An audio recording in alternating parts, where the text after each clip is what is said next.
কোরবানি ঈদকে ঘিরে প্রিয়জনদের সঙ্গে আনন্দ ভাগাভাগি করতে রাজধানী সহ বিভিন্ন শহর ছেড়ে গ্রামের পথে ছুটছেন ঘরমুখো মানুষ। ফলে বাস, ট্রেন ও লঞ্চ টার্মিনালগুলোতে বাড়ছে যাত্রীদের চাপ। কোথাও দীর্ঘ লাইন, কোথাও উপচে পড়া ভিড়। তবে আনন্দের এই যাত্রায় ভোগান্তির পাশাপাশি স্বাস্থ্য ঝুঁকি ও নিরাপত্তার শঙ্কা থেকেই যায়। তাই যাত্রীদের বাড়তি সতর্ক থাকার পরামর্শ দিয়েছে সংশ্লিষ্টরা।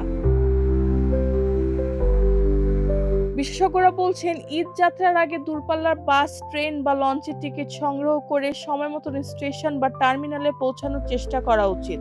যাত্রাপথে নিজের মালামাল নিজ দায়িত্বে রাখতে হবে। ভ্রমণের সময় হালকা ও আরামদায়ক পোশাক পরা এবং নরম জুতা বা স্যান্ডেল ব্যবহার করাই ভালো।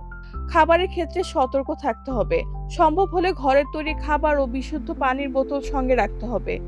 ভ্রমণের সময় প্রয়োজনীয় কিছু ওষুধ যেমন প্যারাসিটামল, খাবার, স্যালাইন, গ্যাস বা সর্দি কাশির ওষুধ সঙ্গে রাখার পরামর্শ দেওয়া হয়েছে। শিশু, বয়স্ক কিংবা দীর্ঘমেয়াদী রোগে আক্রান্ত ব্যক্তিদের প্রয়োজনীয় ওষুধ অবশ্যই সঙ্গে রাখতে হবে। শিশু, বয়স্ক ও গর্ভবতী নারীদের ক্ষেত্রে বাড়তি সতর্কতা জরুরি। চলন্ত গাড়িতে জানলা দিয়ে হাত বা মাথা বের না করা, অতিরিক্ত যাত্রী হয়ে ভ্রমণ না করা এবং অজ্ঞান পার্টি বা ছিনতাইকারীর বিষয়ে সচেতন থাকার আহ্বান জানিয়েছে সংশ্লিষ্টরা। সবশেষে বাড়ি থেকে বের হওয়ার আগে গ্যাস, বিদ্যুৎ, পানির কল ও জানলা দরজা ঠিকমতো বন্ধ আছে কিনা তা নিশ্চিত হওয়ার পরামর্শ দেওয়া হয়েছে।